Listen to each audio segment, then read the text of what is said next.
protams, kad jūs esat viņi, nu, tā kā laika biedri, un cik es saprotu, kad bijuši tā kā labāk pazīstami nekā, nu, mēs, nu, teiksim, mēs, nu, vai jaunāk pavāds tā kā cilvēki, un tad, bet skaidrs, ka tas ir ļoti tāds tā kā liels gods, ka jūs visi esat atnākuši, un vienkārši ņemot vērā to, kad, es nezinu, tad mēs, nu, vienkārši jau paskatījos ar enciklopēdijā, ka faktiski iznāk tā, ka pēdējos gados vispār nav bijušas viņam izstādes, un arī padomu laikos ir minēts, kad piedalās izstādēs no 59. vai 69. gada, bet konkrētas izstādes nav minētas, kurās viņš, nu, tā kā ir piedalījies, vai kur viņam ir bijušas izstādes.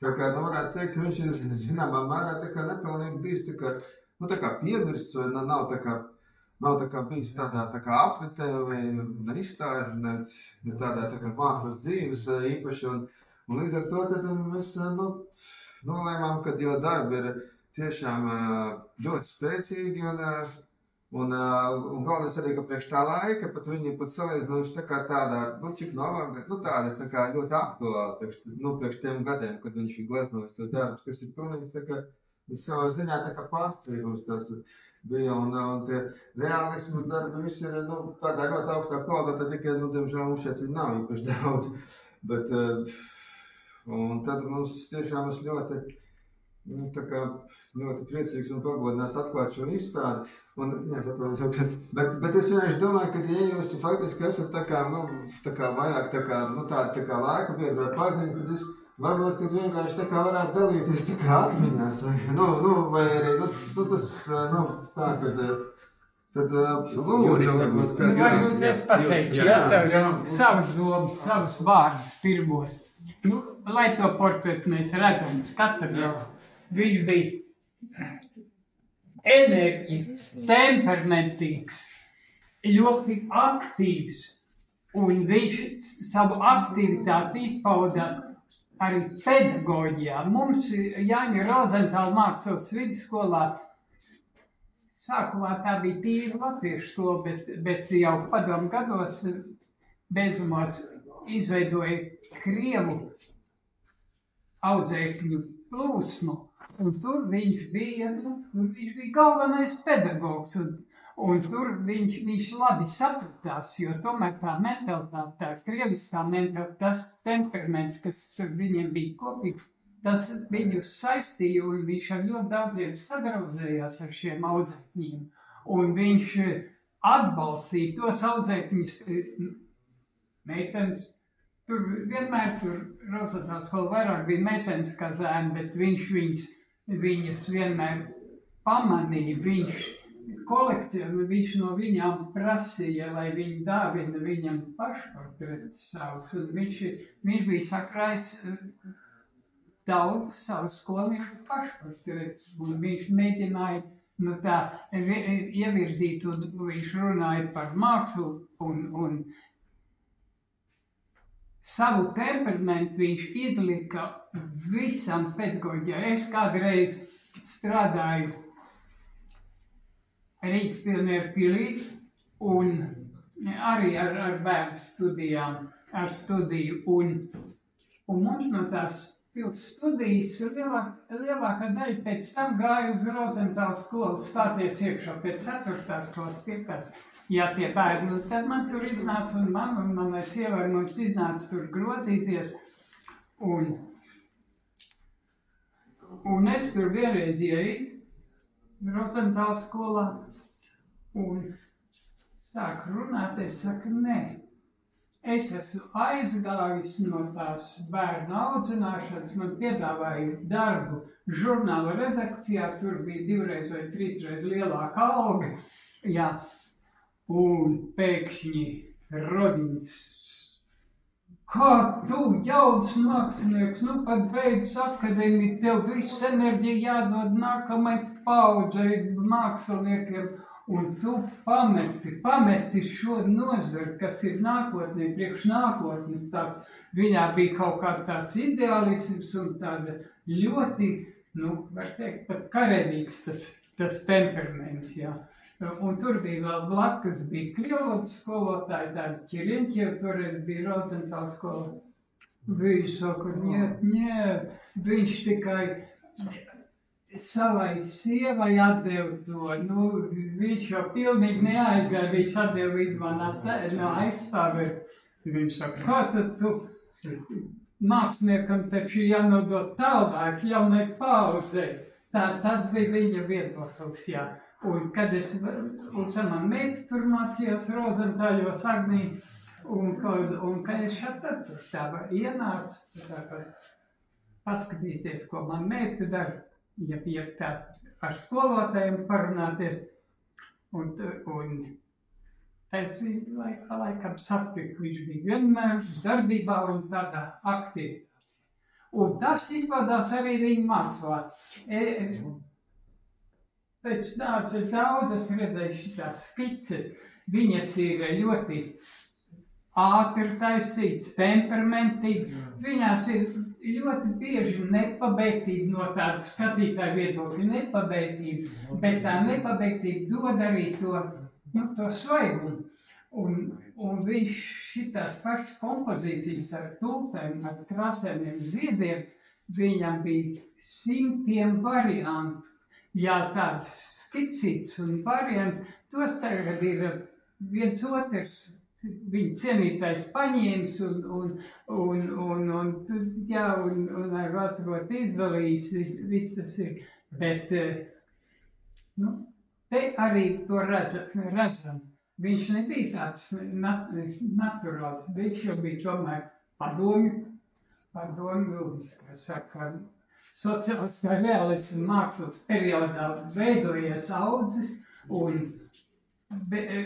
viņa tēmas bija ļoti daudz, bija tēmas, kā viņš piedalījās, te runāja, ka viņš maz ir izstādēs.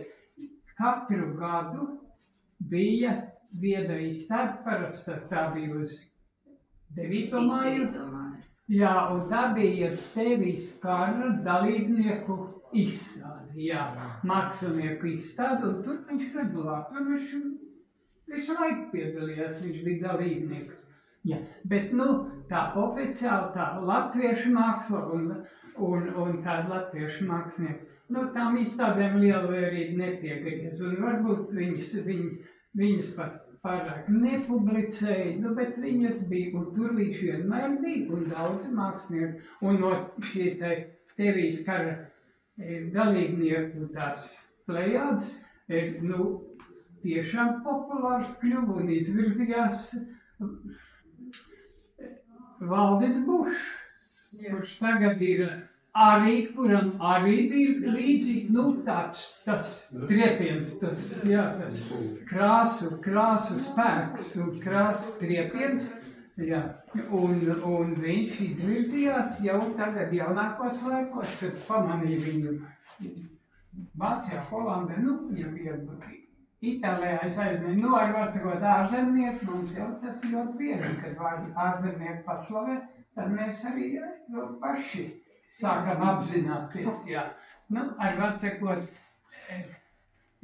Rodīns šī karjeras nozīmē, viņš bija diezgan kluss, kautrīgs, lai gan viņam bija ļoti spēcīga tāda aktivitāte, bet tā viņš nelīdā,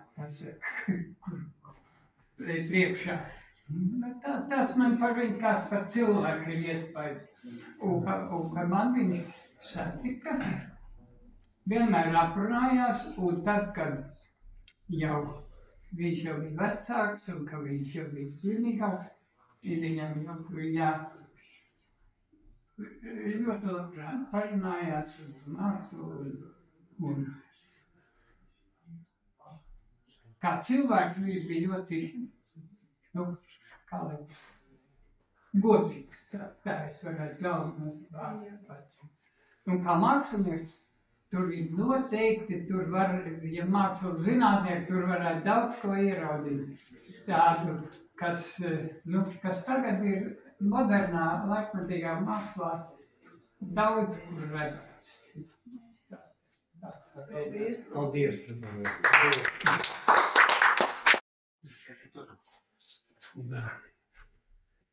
Cienījami Sandra, cienījami Rozentālieši, mākslinieki, cienījami klātesošie. Šodien mēs šeit sapulcējamies, lai atcerētos Latvijas mākslinieku, Jāņa Rozentāliešu mākslas vidusskolu skolotāju, pasniedzēju Aleksandru Rodinu. Mūsu atmiņa lieliski skolotāji bija. Skolotāji Bokaldere, Danilevski, skolotājs Zemietis, skolotājs Brēdelis un protams, Aleksandrs Rodins. Я вспоминаю, когда я как-то летом ездил к своему деду в Ростов, я нарисовал рисунок карандашом с бородой, такая седовласая борода.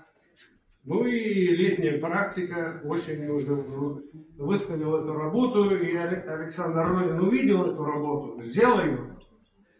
Марина подтвердит, что он такой энергичный всегда был. Срочно стоит, загибая его сюда, в школу, и мы его будем рисовать. И я говорю, это невозможно, это далеко, это в Ростове-на-Дону. Ну, мой дед, вот таким он был эмоциональным, сильным и строгим. Этим нам запомнился Сандрин Унзу.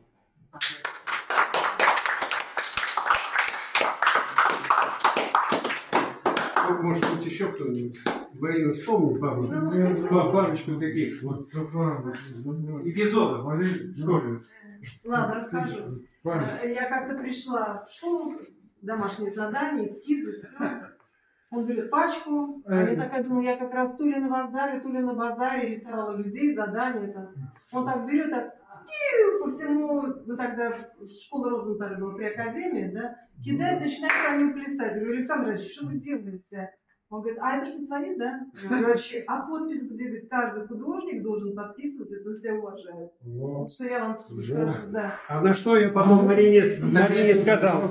Когда я портрет его обрамливал, шейтнал пару, но с нас он требовал. Потому что он скромный. Он был настолько позитивный. Не bija laika. Лайка не bija. Он настолько был позитивный, как педагог, никогда, понимаете, если я по-латышски так не смогу хорошо сказать. Да. Значит, если был какой-то, все писали, рисовали, он раскладывал все это на полу, никогда не начиналось, ну, ты не увидишь какое-то негативное отношение.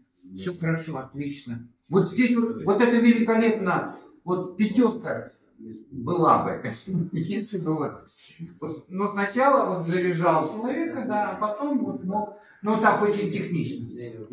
Да, я знаю.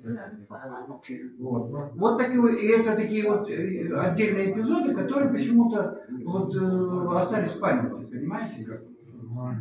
Да, хочу добавить, моя мать, ей 91,5 года, дай бог ей здоровья.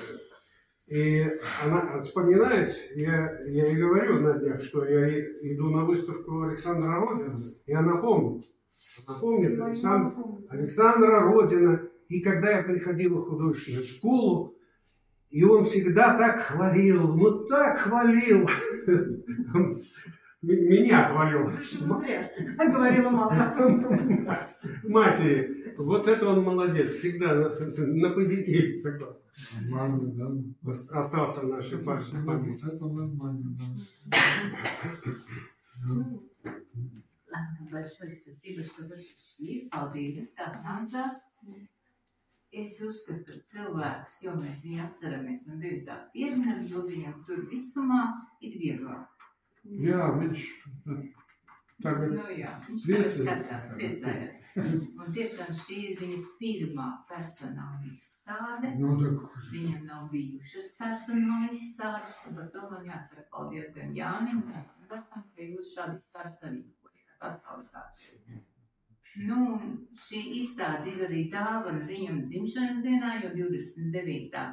decembrī viņam paliks 102 gadi. Вот, Es nedevu to, ja? jā, es atceros. Man 30. gada. 102. Man 30. rudenī bija 29. 1922. gads. 29. Tu esi Tā kā lūk, baudiet vīnu, baudiet uz potes un vēlreiz pieminēsim.